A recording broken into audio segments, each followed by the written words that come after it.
Assalamu alaikum, I'm Aisha and you're watching Samaa News. Here are today's headlines. Pakistan and the Afghan Taliban regime have agreed to a 48-hour ceasefire, the Ministry of Foreign Affairs has confirmed. Officials say the truce was requested by the Afghan Taliban and finalised through mutual consent, following days of heightened tensions along the border. Meanwhile, Pakistan has kept all border crossings with Afghanistan closed to ensure national security after repeated provocations from across the border. The closure aims to curb illegal movement and protect trade convoys as authorities maintain full control along the frontier. US President Donald Trump says Indian Prime Minister Narendra Modi has pledged to stop buying oil from Russia. And Trump says he will next try to get China to do the same, as Washington intensifies efforts to cut off Moscow's energy revenues. Trump has recently targeted India for its Russian oil purchases, imposing tariffs on Indian exports to the US to discourage the country's crude buying. Oil prices have risen around 1% after US President Donald Trump said Indian Prime Minister Narendra Modi has pledged his country would stop buying oil from Russia, a move that could drain supply elsewhere. Brent crude futures have risen 54 cents or 0.87% to $62.45 a barrel. US President Donald Trump has confirmed that he has authorized the CIA to conduct covert operations in Venezuela. Trump says his administration is also considering land-based military action inside the country, as tensions with Caracas intensify following multiple deadly US strikes on Venezuelan boats in the Caribbean in recent weeks.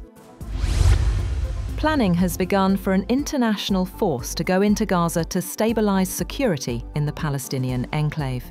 One of the top requirements of US President Trump's 20-point Gaza plan is formation of a US-backed stabilization force. The United States has agreed to provide up to 200 troops to support the force without being deployed in Gaza itself. French Prime Minister Sébastien Lecornu is expected to survive 2 no-confidence votes in Parliament after offering to suspend President Emmanuel Macron's pension reform in a bid to win support from the left. Lecornu faces the risk of an even shorter second term until his pension reform concession eased political tensions. The 91-year-old father of the Air India pilot in the June crash that killed 260 people has petitioned India's Supreme Court for an independent probe, challenging the government's handling of what's been called the world's worst aviation disaster in a decade. The crash occurred shortly after takeoff from Ahmedabad in western India. US Treasury Secretary Scott Bessent says he doesn't believe China wants to be an agent of chaos, despite tensions over rare earth export curbs. He told reporters in Washington that a Chinese official had warned of global chaos if US port fees went ahead, but added that Beijing is unlikely to take that path. China has warned the European Union against setting preconditions for Chinese investments, saying it firmly opposes forced technology transfers and protectionist practices. The EU is considering new rules that could restrict Chinese firms, but China insists trade must remain based on mutual benefit.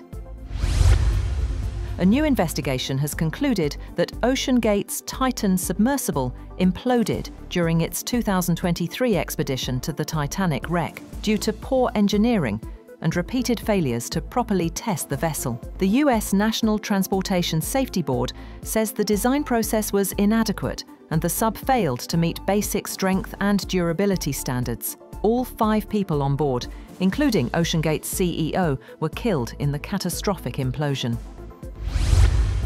That's all for now. For more updates, visit www.samaa.tv.